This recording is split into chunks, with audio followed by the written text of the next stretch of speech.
Assalamualaikum warahmatullahi wabarakatuh. Waalaikumsalam warahmatullahi wabarakatuh. Bismillahirrahmanirrahim. Alhamdulillahi rabbil alamin. Wassalatu wassalamu ala ashrafil anbiya'i wal mursalin, imamil muttaqin, sayyidil ghurril muhajjalin, sayyidina wa maulana Muhammadin wa ala alihi wa ashabihil mujahidin at-tahirin limin rahimakumullah. Kejadian dan keberadaan kita dalam kehidupan di dunia ini merupakan kejadian dan keberadaan yang terima jadi atau terima beres. Artinya tidak seorang pun di antara kita yang dahulunya pernah mesen untuk punya potongan seperti yang sekarang ini, punya warna kulit seperti yang sekarang ini, punya bahasa seperti yang sekarang ini. Seluruhnya kita terima jadi. Oleh karena kita terima jadi, maka Allah tidak menilai manusia dari rupa dan potongannya, tidak juga dari harta bendanya. Bersabda Nabi kita, Innallaha la yanzuru ila suwarikum wa amwalikum walakin yanzuru ila qulubikum wa a'malikum. Sesungguhnya Allah Subhanahu wa taala tidak melihat potonganmu, tidak melihat harta bendamu, tetapi yang dilihat dan dinilai oleh Allah Subhanahu wa taala tidak lain adalah hati dan amal perbuatanmu. Kenapa rupa paras yang cantik tidak dijadikan penilaian utama oleh agama? Pertama, karena yang namanya cantik adalah relatif, tergantung siapa yang memandang. Yang menurut saya cantik, menurut saudara belum tentu cantik. Dan yang menurut saudara cantik, menurut saya mungkin jelek, enggak ketulungan. Oleh karenanya, di kalangan para ahli cinta ada perbedaan pendapat. Sebenarnya cantik yang bikin orang jatuh cinta atau cinta yang menyebabkan orang jadi cantik? Dua-duanya bisa saja terjadi. Mungkin karena cantik orang lalu jatuh cinta, mungkin sudah kadong cinta biar gempor cantik juga. Tapi yang jelas cantik adalah relatif. Yang kedua, cantik itu temporer, berubah oleh pergeseran masa dan pertukaran waktu. Tidak ada orang makin ke ujung makin cantik. Sekarang dia sedang sweet 17-an, umur 17-an, of course cantik bukan alang kepala. Seluruh yang ada dalam dirinya menjadi syair di kalangan para remaja. Rambutnya katanya ikal berderai, pipinya bakpao dilayang, lalu janggutnya katanya macam lebah bergantung, alisnya macam semut beriring. Kalau dia senyum orang pada lemes. Itu sekarang 2, 30, 40 tahun yang akan datang, kalau dia senyum mungkin orang lari semua. Cantik itu temporer. Dan yang ketiga, di atas langit masih ada langit lagi. Di atas yang kita anggap cantik, rupanya masih ada yang lebih cantik lagi. Oleh karena itu, penilaian inti dari agama bukan soal potongan, bukan soal harta benda, tapi hati dan amal perbuatan. Alangkah lebih idealnya lagi kalau hati yang baik dan perbuatan yang baik berada pada rupa yang elok juga. Inilah yang dinamakan kecantikan zahir dan batin. Dan ini yang dimiliki oleh Nabi Allah Yusuf alaihi salam yang akan kita bicarakan pada pertemuan kita kali ini. Pantas kalau pada saat kita berdiri di muka cermin, disunahkan kita membaca doa seperti yang diajarkan Nabi, Allahumma kama hassanta khalqi fahassin khuluqi. Ya Allah, sebagaimana telah engkau baguskan rupaku, baguskan juga kiranya akhlak dan budi pekertiku. Supaya kecantikan zahir diiringi dengan kecantikan batin. So apa gunanya zahir yang cantik kalau batinnya berbahaya? Itu yang orang bilang, apa guna katanya berkain batik kalau tidak dengan kebaya? Apa guna berparas cantik kalau melulu bawa bahaya? Saudara-saudara yang saya hormati, Nabi Yusuf alaihi salam diberikan oleh Allah ketampanan zahir dan batin. Artinya zahirnya beliau memang tampan, batinnya pun memang beliau adalah baik. Dan inilah kebaikan yang berlipat ganda. Kadang-kadang ada orang yang tampangnya sederhana saja, tapi batinnya baik. Itu lebih baik ketimbang yang zahir dan penampilannya baik, tapi batinnya rusak. Maka kebaikan yang dianugerahkan Allah dalam kehidupan ini sesungguhnya bukan untuk to show only. Bukan cuma untuk sekedar dipamerkan, jadi kebanggaan. Macam kontes ratu-ratuan yang manfaatnya hampir tidak ada. Kecantikan untuk disyukuri, kecantikan untuk digunakan kepada hal-hal yang bermanfaat sesuai dengan perintah dari yang memberikan kecantikan itu. Saudara-saudara yang saya hormati, Nabi Yusuf alaihi salam seorang nabi yang oleh Allah diberikan kecantikan zahir dan juga kecantikan batin. Beliau adalah putra dari Nabi Yakub, dari Nabi Ishak, dan dari Nabi Ibrahim alaihi salam. Artinya, ayah beliau bernama Nabi Yakub, kakeknya adalah Nabi Ishak, dan datuknya adalah Nabi Ibrahim alaihi salam. Ia bersaudara sebanyak 11 orang. Dari orang saudaranya ini hanya satu yang seibu sebapak, yaitu Benyamin. Sedangkan yang lain adalah saudara dari lain ibu. Nah, sejak kecil Nabi Yusuf ini sudah memperlihatkan tanda-tanda bahwa di kelak kemudian hari dia akan tumbuh menjadi seorang besar. Sebab itu wajar kalau ayahnya memberikan perlakuan yang agak istimewa kepada Nabi Yusuf. Dan ini tentu memancing sifat iri dari saudara-saudaranya yang lain. Apalagi pada satu malam Nabi Yusuf di kala remaja itu pernah mimpi. Mimpi ini beliau ceritakan kepada ayahnya. Kata beliau, "Ya abati, inni ra'aitu ahada asyara kawkaba wasyamsa wal qamara ra'aituhum li sajidin." Jadi satu hari Nabi Yusuf cerita kepada ayahnya, "Ayah, saya mimpi." Mimpi apa Yusuf? "Saya melihat dalam tidur saya ada 11 bintang, lalu matahari dan bulan. Saya lihat seluruhnya sujud kepada saya." Ayahnya mendengar mimpi ini, mengerti takwil. Lalu pesan kepada Nabi Yusuf, "Yusuf, mimpi ini jangan kau ceritakan kepada saudara-saudaramu. Mereka sudah punya pandangan yang tidak baik kepada dirimu. Kalau ini kau ceritakan, mungkin akan membahayakan bagi dirimu." Sebab rupanya saudara-saudaranya yang lain ini iri hati kepada Nabi Yusuf, yang memiliki keistimewaan dan mendapat perhatian istimewa juga dari orang tuanya. Saudara, kita tahu ini sesuatu yang wajar dalam kehidupan. Pepatah bilang, likulli zi ni'matin mahsudun. Tiap kali kita mendapat suatu nikmat, bakal ada orang yang hasud, iri hati, dengki. Itu watak kehidupan. Kalau kita jatuh miskin, orang tepuk tangan. Kalau kita jadi kaya, orang tanya berdukun kemana.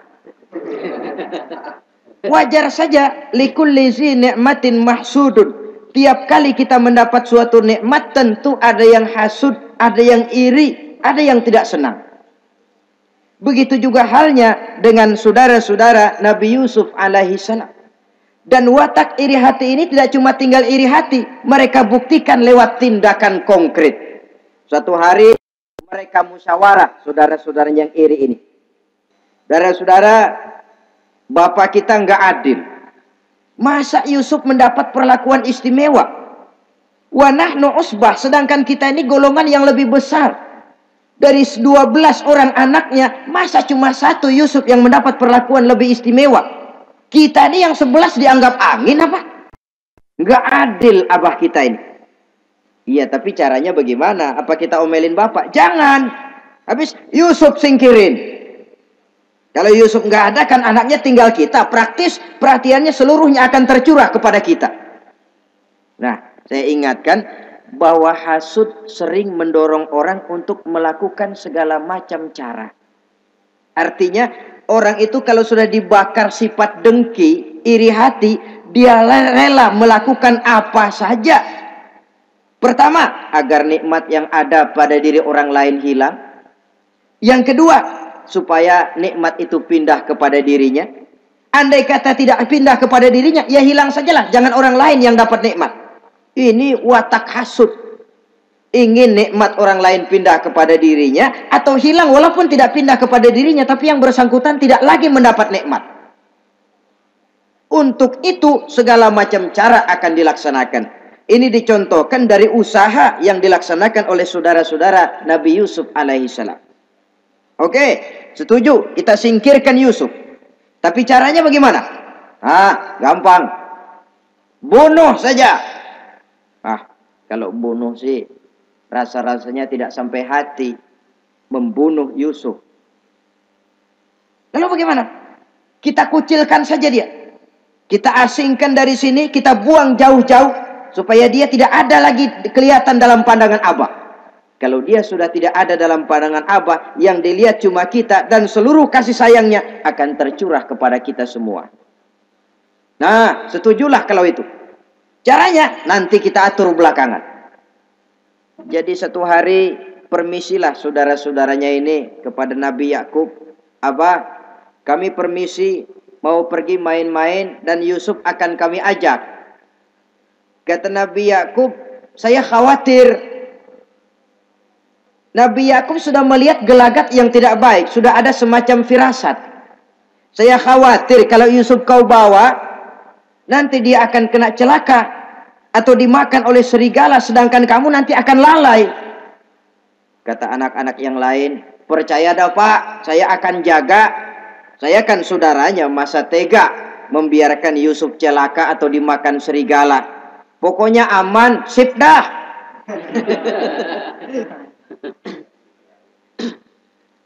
Akhirnya Nabi Yakub mengizinkan.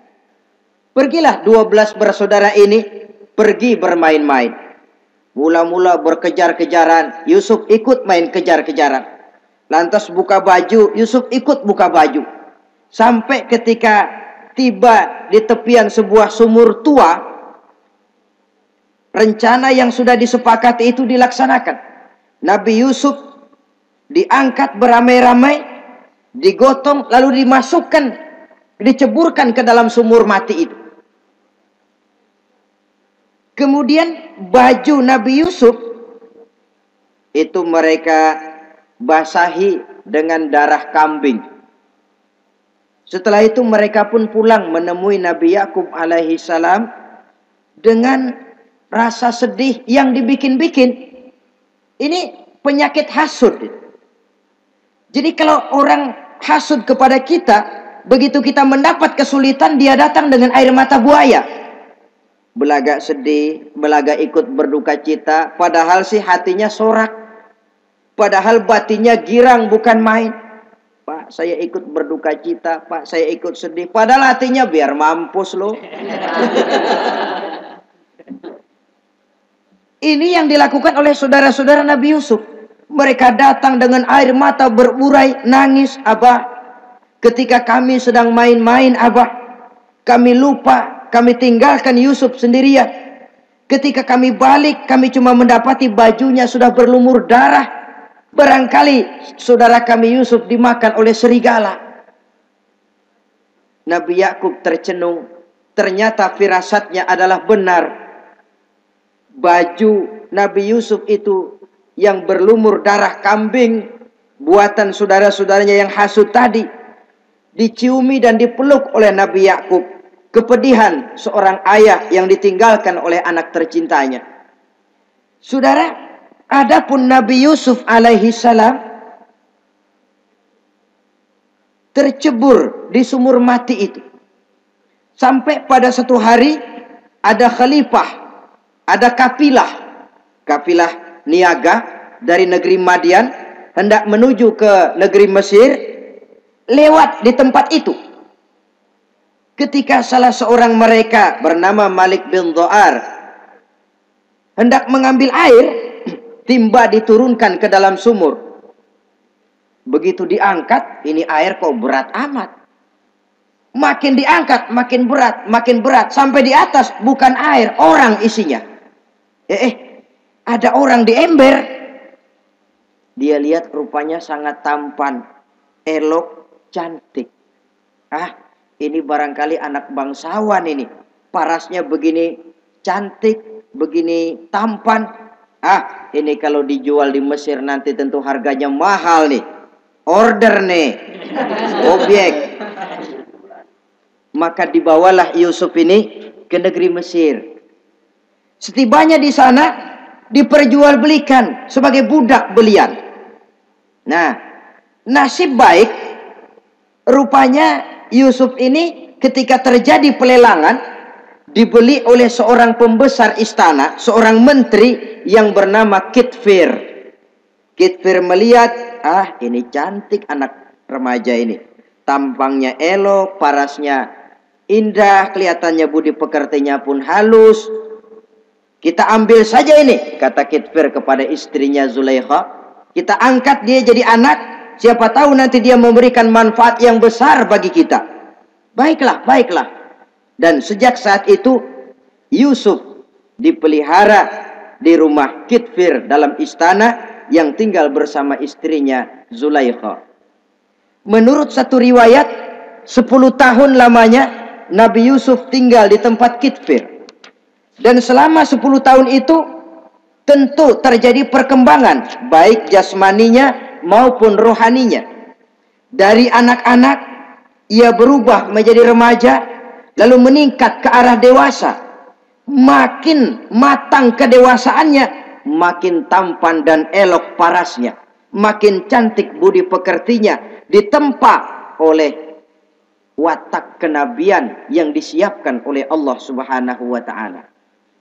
Sehingga tidak heran ketampanan Nabi Yusuf ini lalu jadi buah bibir di kalangan istana. Tidak cuma anak perempuan bangsawan, tidak cuma istri para penguasa, sampai kepada kelompok orang awam selalu berandai-andai, kalau saja andai kata umpama saya bisa berdampingan dengan Yusuf, kalau saja. Kata-kata kalau saja ini keluar dari perempuan-perempuan yang melihat Yusuf alaihissalam. Dan yang unik, kecantikan Nabi Yusuf itu, kalau dia berdampingan dengan orang yang jelek, si jelek ini ikut sedikit cantik.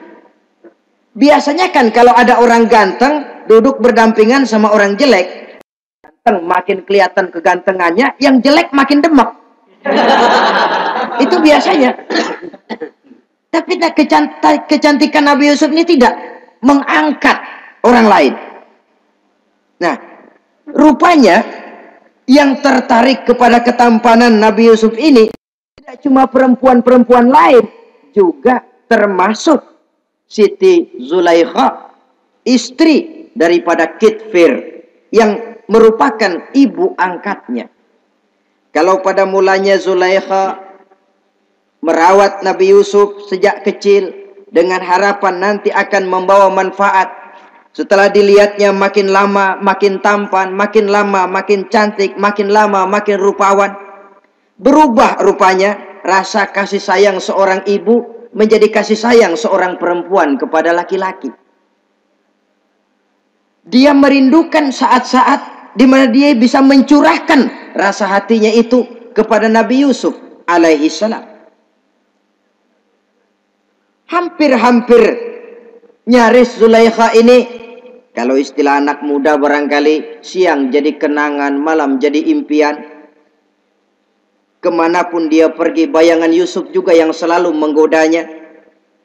Selalu ditunggunya saat-saat yang mungkin untuk dia bisa menyampaikan hasrat hatinya kepada Nabi Yusuf alaihi salam. Dan saat itu pun datang. Satu hari Kitfir harus menghadiri persidangan negara. Rumah besarnya lenggang, para pembantu kebetulan tidak seorang pun ada di dalam. Inilah saat yang ditunggu-tunggu oleh Zulaikha. Keluarlah ia dari kamarnya dengan pakaian yang tipis sewarna dengan warna kulitnya, sehingga pakaian dalamnya nyaris tembus. dengan langkah yang diatur sedemikian rupa, memancing rangsangan, ia datang menghampiri Yusuf alaihi salam. Lalu dengan suara lemas memelas, ia pun memanggil Yusuf. Ada apa tuanku? Sini yang. Kalau bahasa kita. Melihat mendengar suaranya yang lain dari hari-hari biasa. Apalagi melihat pakaian Zulaikha yang begitu tipis. Jantung Nabi Yusuf berdetak sangat cepat. Darah mengalir dengan cepat. Maklum, beliau juga manusia, laki-laki, normal terlepas dari kenabiannya. Jantungnya dak-dik-duk. Kemari Yusuf, sini. Ada apa tuanku? Sudah lama Yusuf. Lama apa tuanku? Saya memendam rindu kepadamu Yusuf. Siang malam engkau juga yang jadi tumpuan harapan saya. Kemanapun saya pergi seakan wajahmu juga yang saya lihat Yusuf. Tidur saya jadi tak nyenyak. Makan saya tak pernah membawa kekenyangan Yusuf. Tidur yang biasanya mendatangkan semangat seolah semuanya pergi meninggalkan saya Yusuf. Hembusan sepoi pagi mengusap bunga merekah dalam taman yang biasanya membawa keindahan, semuanya telah berganti dengan keindahan wajahmu Yusuf. Sinilah sebentar, penuhi hasrat hati saya. Saya segan tuanku. Segan kenapa Yusuf? Saya tidak mau mengkhianati tuan saya yang telah berbuat baik kepada saya. Apakah saya juga tidak pernah berbuat baik kepadamu? Benar, tuan juga berbuat baik kepada saya. Tapi pantang saya mengkhianati majikan saya. Yusuf, sekarang kesempatan yang baik. Kitfir, suami saya, sedang menghadiri persidangan penting di negara, di istana, dan rasanya akan lama dia baru kembali. Sementara para pembantu kita tidak ada di sini. Saya malu tuanku, saya segan. Malu kepada siapa? Tidak ada yang tahu, tidak ada yang lihat. Allah. Saya takut, saya malu kepada Allah tuanku. Padahal kalau menurut ukuran hati, Quran menjelaskan walaqad hammat bihi wa hamma biha. Sebenarnya Zulaikha cinta kepada Yusuf, Yusuf pun senang kepada Zulaikha. Itu iblis sibuk bukan main memasang jerat, pasang besi berani biar pada nyetrum.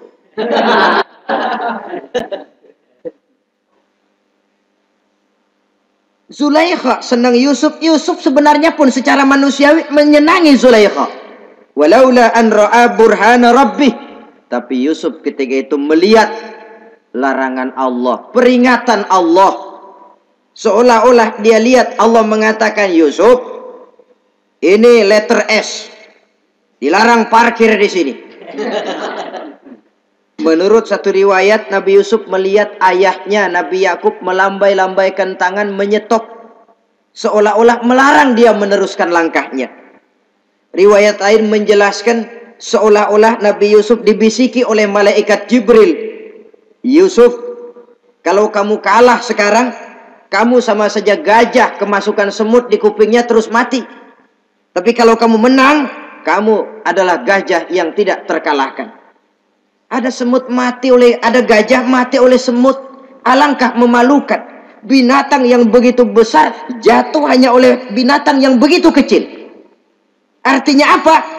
Kau akan jadi orang besar Yusuf. Apakah harus gagal dan jatuh cuma karena bujuk rayu seorang perempuan macam ini? Satu riwayat menjelaskan semacam itu. Sehingga mantap Yusuf, maaf tuanku, saya malu kepada manusia. Saya malu kepada majikan, tapi saya lebih malu lagi kepada Allah. Saat ini majikan tidak tahu, orang seorang pun tidak ada yang lihat, tapi Allah pasti lihat. Itu yang saya malu. Ah Yusuf, jangan sok kalem. Mumpung situasi mengizinkan, mubazir nih. Zulaikha pun berangkat pergi ke tempat pembaringan, ke tempat tidur. Lalu dengan pose yang merangsang, aduhai, melambai-lambaikan tangannya, hai galak, Yusuf sini, Yusuf kemari. Nabi Yusuf dipelihara oleh Allah. Ketika Nabi Yusuf tetap menampakkan keengganannya, Zulaikha jadi berang. Ya namanya istri pembesar ditolak oleh anak muda yang menurut penilaian dia nggak ada apa-apanya. Lu kan kecemplung di sumur, gua pungutin. Cuma sekedar segini aja nggak mau nurutin, kebangetan amat. Bukan Zulaikha kalau nggak nekat. Dia bangun dari pembaringannya, gemes, dia hampiri Yusuf. Kalau cara kita diunyeng Yusuf itu. Dipaksa Nabi Yusuf berlari ke arah pintu, ditarik bajunya dari belakang oleh Zulaikha, sobek belakang bajunya ini. Begitu baju sobek, pintu terbuka, Kitfir suami Zulaikha datang. Orang Arab bilang yumsak mablul, ketangkep basah.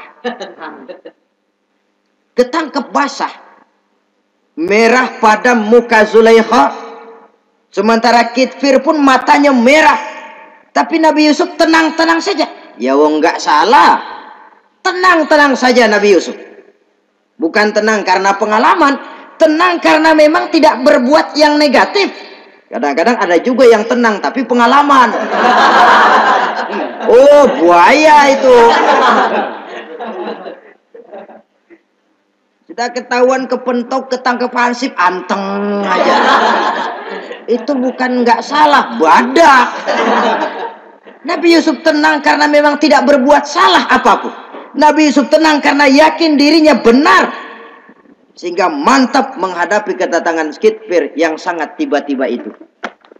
Adapun Zulaikha ketika melihat suaminya berdiri di muka pintu, cepat-cepat dia berubah siasat. Inilah salah satu kelihayan makhluk bernama perempuan.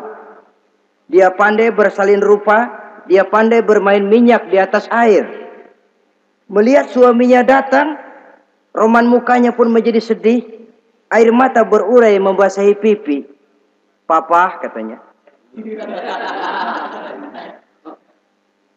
Apa balasan bagi orang yang mau menistakan istri papa? Maksudmu apa, Zulaikha? Yusuf gile. Dia mencari kesempatan dalam kesempitan. Dia mau menodai kehormatan saya.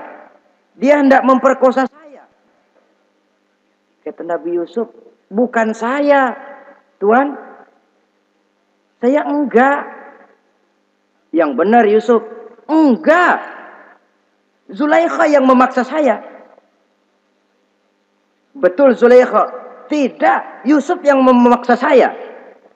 Sampai akhirnya salah seorang dari isi rumah itu memberikan jalan keluar. Tuan Kitfir, begini saja. Sulit memang untuk dilacak kebenarannya. Cuma periksa saja baju Yusuf. Kalau bajunya sobek di belakang, Yusuf benar, Zulaikha salah. Kalau baju Yusuf sobeknya di depan, Zulaikha yang benar, Yusuf yang salah. Nah, apa artinya itu? Kalau bajunya sobek di belakang kan artinya Yusuf kabur, ditarik dari belakang. Tapi kalau bajunya sobek di depan, itu artinya Zulaikha nyakar-nyakarin baju Yusuf dari depan. Lihat saja, pokoknya kalau bajunya sobek di belakang, Yusuf benar, Zulaikha salah. Kalau baju Yusuf sobek di depan, Yusuf salah, Zulaikha benar. Ketika diperiksa, dicek bajunya, betul sobek di belakang. Artinya Yusuf benar, Zulaikha yang salah. Kata Kitfir, Zulaikha, jelas sudah bagaimana kejadian yang sebenarnya. Oleh karena itu, bertaubatlah kamu kepada Allah. Dan kau Yusuf, jangan ceritakan peristiwa aib ini kepada siapapun. Untuk menjaga nama baik kita bersama. Baik Tuan. Saudara-saudara kaum muslimin yang saya hormati. Tapi ya bagaimana? Serapi-rapinya menyimpan barang busuk, toh akhirnya tercium juga. Gosip ini Akhirnya tersiar di mana-mana, terutama di kalangan para pembesar. Sehingga kalau kumpul para istri pejabat, Zulaikha jadi bahan gunjingan. Kan main bini menteri demen sama budaknya. Nggak salah apa tuh? Jadi bahan ejekan.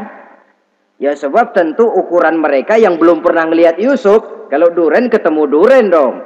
Masa duren ketemu ketimun ya bonyok.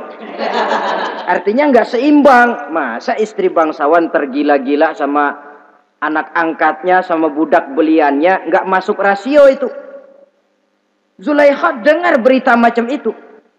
Sampai dalam hatinya, pantas saja kamu ngenyek saya, kamu meremehkan saya, karena kamu belum pernah lihat potongan Yusuf bagaimana. Akhirnya dalam hati Siti Zulaikha ini timbul semacam dendam. Suatu saat gua kerjain loh. Caranya gimana? Satu hari para istri bangsawan ini diundang ke tempat Siti Zulaikha. Duduk di satu ruangan luas. Setelah duduk dihidangkan makanan. Makanannya aneh. Cuma buah sama pisau. Ketika buah dan pisau sudah siap, satu orang satu. Ketika mereka sedang mengupas itu, Zulaikha berkata kepada Nabi Yusuf, Yusuf, kau jalan dari sini ke sana, melintas kayak peragawati gitu. Untuk apa Tuhan? Pokoknya jalan aja dah. Nabi Yusuf jalan. Sejak beliau melangkah ke ruangan itu, semua mata perempuan-perempuan bangsawan yang lagi ngupas buah, semuanya tertuju kepada Yusuf. Ada yang matanya emang belok, makin belok. Ada yang ngeliatin campur mulutnya menganga. Apa kata mereka? Falamma ra'ainahu akbarnahu wa qatta'na aydiyahunna wa qulna hasya lillah ma hadza bashar in hadza illa malakun karim. Falamma ra'ainahu, ketika perempuan-perempuan itu melihat Yusuf, akbarnahu, mereka agungkan Yusuf. Wa qulna hasya lillah, mereka bilang, ini sih bukan orang nih. Ini malaikat nih. Bukan orang. Nah, orang segini cakepnya. Artinya belum pernah mereka lihat paras yang secantik dan setampan itu. Akibatnya apa? Nggak berasa mau motong buah keiris tangan. Rata-rata perempuan yang ada di situ tangannya pada luka. Kenapa? Mau motong buah, mata kemana, mulut kemana, tangan kepotong. Melihat itu semua, Zulaikha puas. Nah, kamu baru ngelihat sekejap. Bagaimana saya yang siang malam ngelihat Yusuf? Bagaimana saya yang tiap saat hidup bersamanya? Bagaimana saya nggak merindukan dia? Ente yang baru pernah ngelihat sekelebatan udah motong tangan. Saya yang tiap hari sama-sama dia nggak celeng juga udah pantas. Saudara-saudara kaum muslimin yang saya hormati, akhirnya untuk menjaga nama baik keseluruhannya, Nabi Yusuf pun mengalah. Karena berita ini sudah tersiar, Yusuf dipojokkan. Tidak cuma sekedar dipojokkan, beliau dimasukkan ke dalam penjara. Tapi apa kata beliau? Rabbis sijnu ahabbu ilayya mimma yad'unani ilai. Ya Allah, kalau memang karena resiko penolakan saya terhadap ajakan Zulaikha menyebabkan saya harus masuk penjara, penjara lebih saya sukai, penjara lebih saya cintai ketimbang ikut kemauan Zulaikha. Saudara-saudara, kadang-kadang kita berpikir, kalau kesempatan itu datang kepada kita, mampukah kita menjatuhkan pilihan seperti pilihan Nabi Yusuf ini?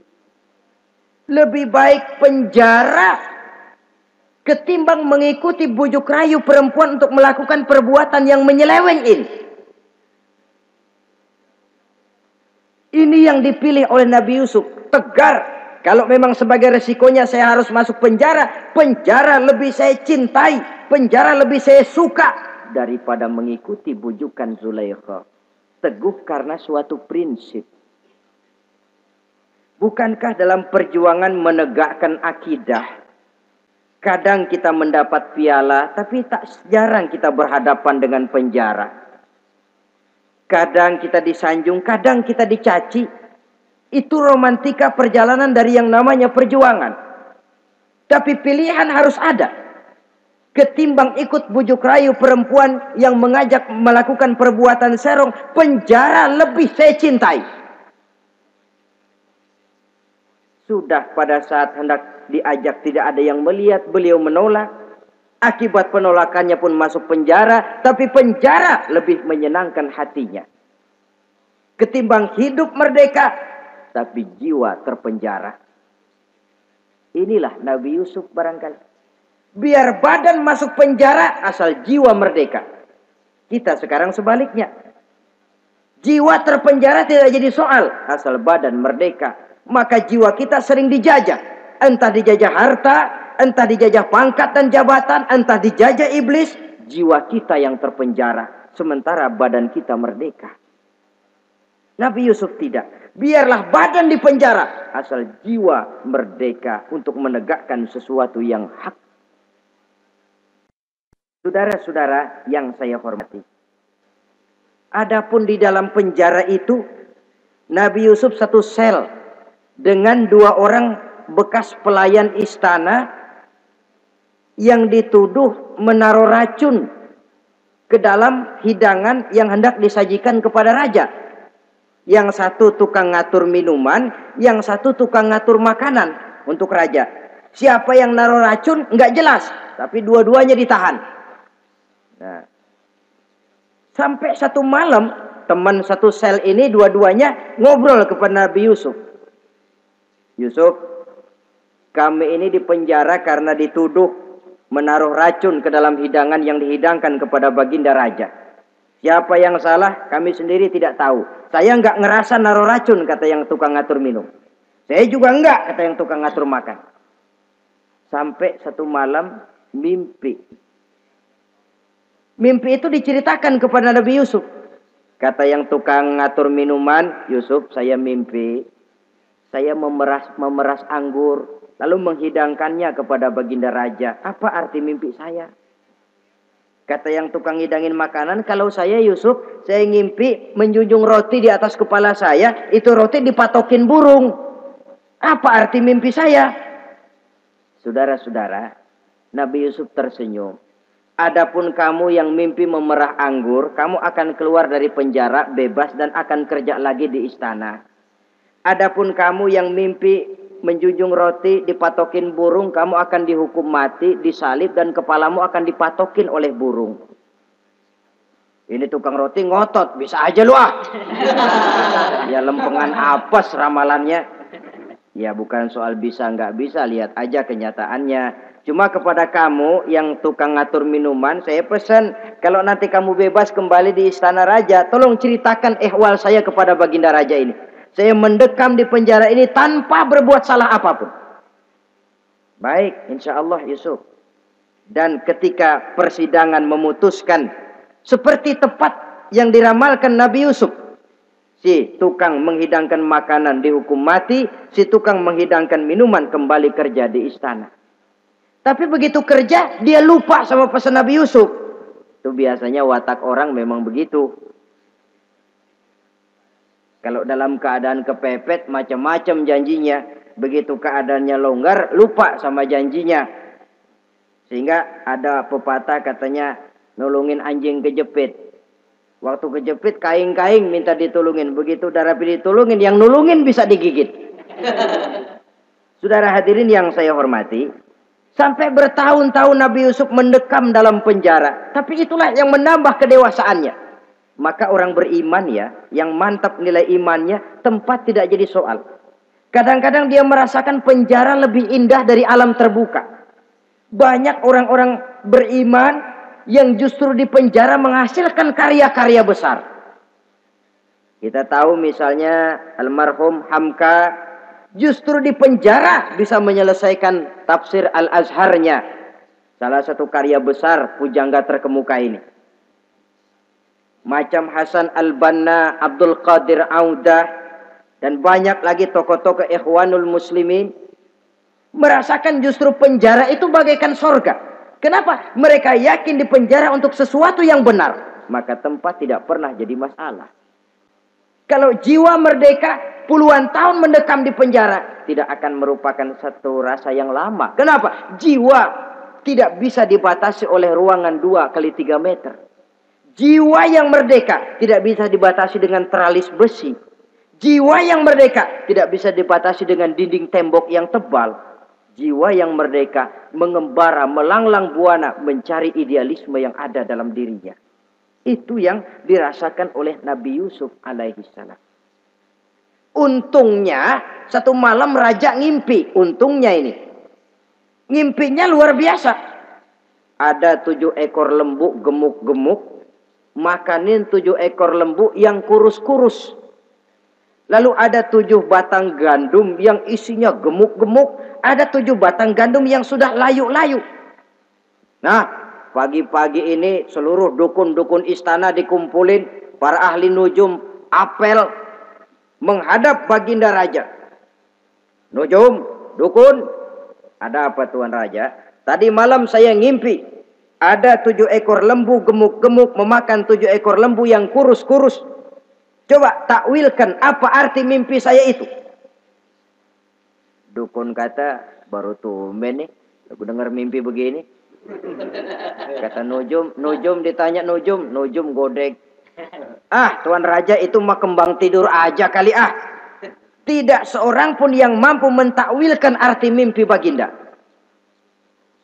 Sampai tukang minuman dengar lapor. Tuan Raja, ada apa, Mas? Saya waktu di penjara, ada seorang anak muda namanya Yusuf, dia mentakwilkan mimpi saya dan pas seperti takwilnya. Ah, panggil Yusuf. Dipanggil Yusuf. Dibukain pintu penjara, masuk tukang anggur, tukang minuman ini. Yusuf, ente, iya. Kemana aja? Itu dia Yusuf, kelupaan. Iya, kalau kelupaan sehari 2 hari barangkali bisa ditolerir. Kelupaan bisa tahunan. Cuma begitu dengar ada mimpi, pikir tukang minuman. Ah, kali aja ini Yusuf bisa takwilkan, kan jasa saya nemuin Raja sama Yusuf kan. Komisi lumayan. Begini Yusuf, baginda raja mimpi begini-begini. Barangkali kau bisa takwilkan, kau dipanggil menghadap Tuan Raja. Berangkatlah Yusuf menghadap Tuan Raja. Sesampainya di sana, mohon maaf Tuan Raja. Menurut takwil saya, arti mimpi Tuan Raja itu akan datang satu masa di mana 7 tahun lamanya negara ini subur, makmur, aman, tentram, gemah, repah, loh jenawi, toto tentrem kertora harjo. Tapi akan datang setelah itu 7 tahun lamanya di mana musim kemarau membahana, tanah menjadi kering, gagal, rakyat diancam kelaparan. Dan kita harus siap-siap untuk itu. Itu takwil mimpi Tuhan. Caranya bagaimana Yusuf mengatasi krisis kelaparan ini? Ya kita bikinlah gudang-gudang untuk menyimpan makanan. Kalau lagi panen jangan mumpung. Ingat pada suatu saat kita akan paceklik. Sehingga kata orang-orang tua dulu, kalau lagi sehat ingat dong bakalan sakit. Kalau lagi kaya ingat dong bakalan miskin. Semuanya itu milik daripada kehidupan. Tidak ada orang yang ketawa terus dalam hidup. Tidak ada orang yang nangis terus. Semuanya silih berganti, datang pergi, patah tumbuh, hilang berganti. Dunia hari ini bikin kita ketawa, besok dia buat kita menangis. Hari ini dibuatnya kita senyum, besok dibuatnya kita berurai air mata. Hari ini dijadikannya kita kaya, besok dijadikannya kita kere. Pantas kalau orang bilang wamal hayatud dunya, Allah mengatakan wamal hayatud dunya illa lahun wa la'ib. Hidup dunia ini cuma sandiwara. Tiap kita sekarang sedang memegang peranan.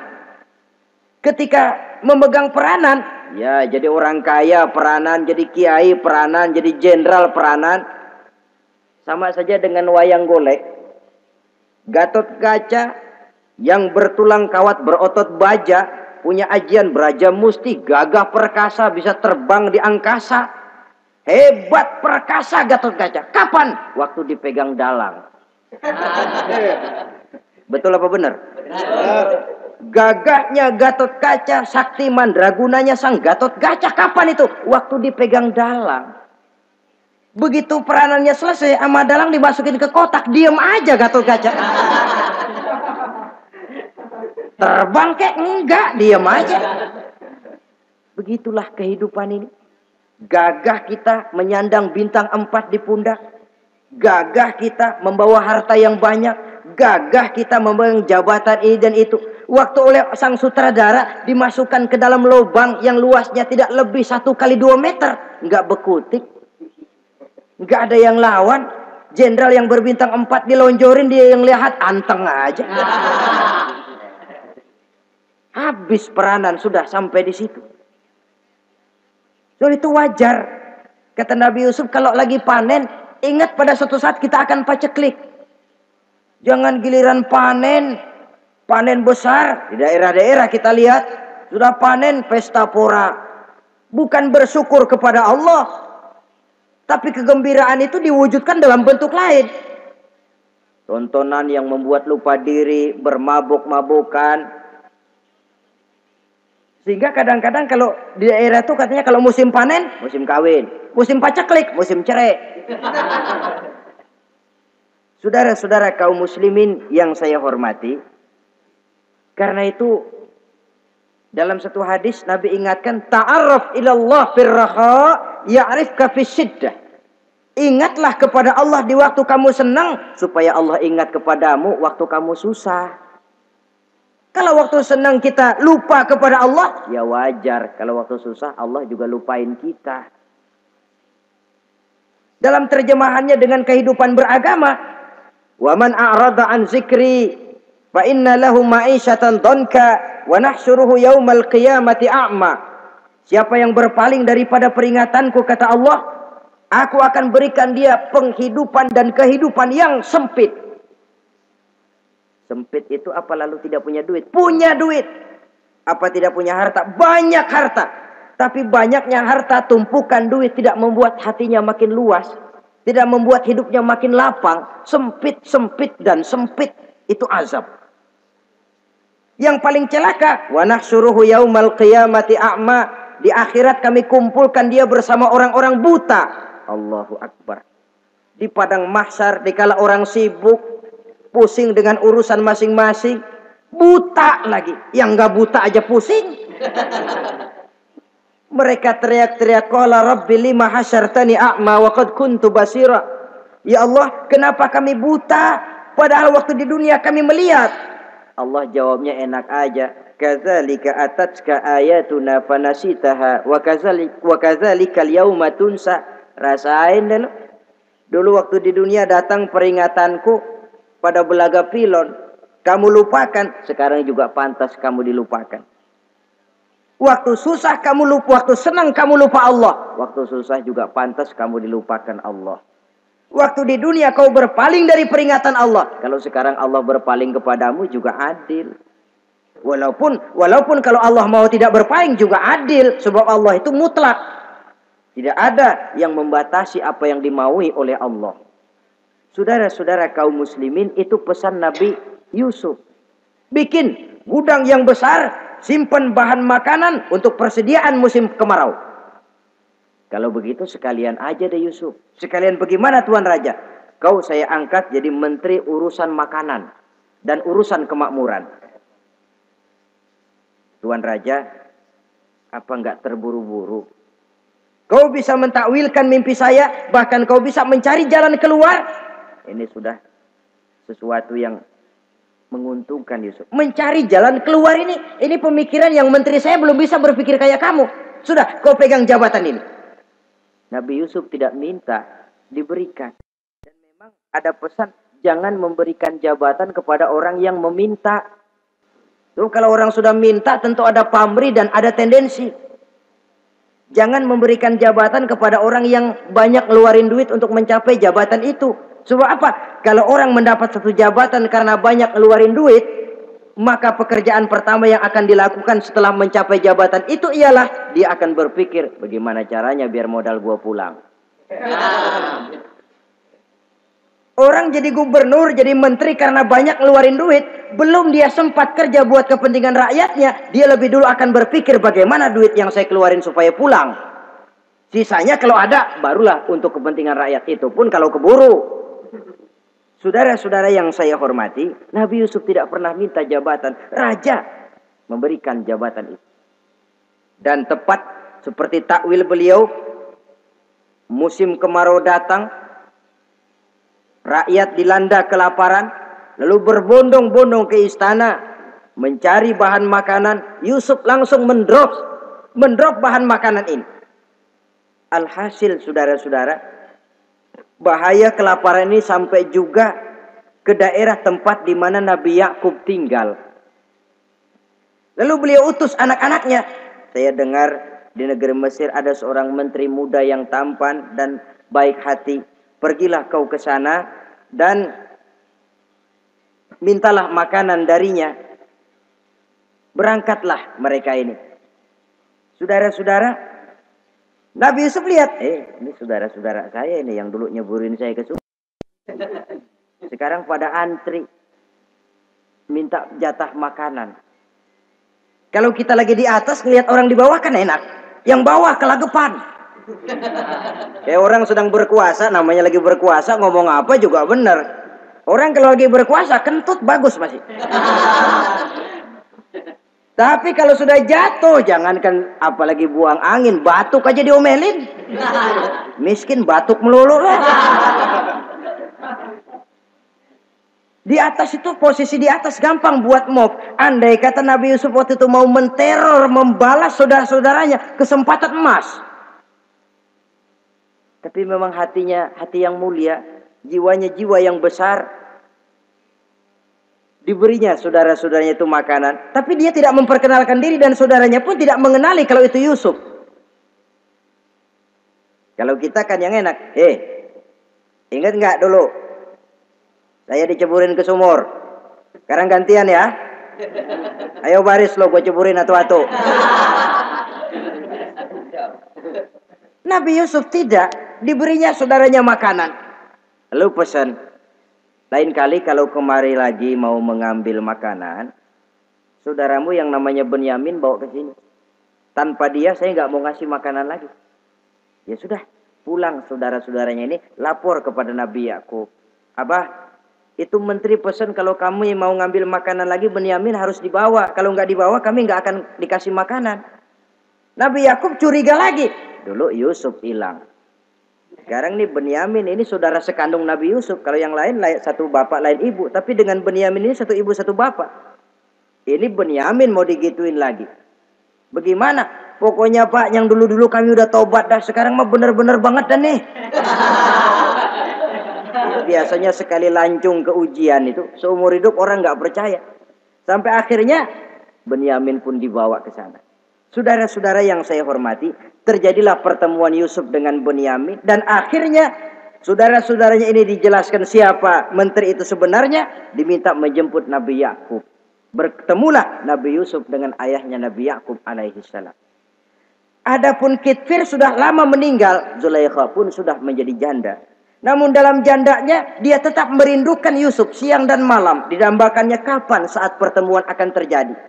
Sampai ketika satu hari didengarnya Yusuf akan meninjau satu daerah, dia sudah diri paling depan.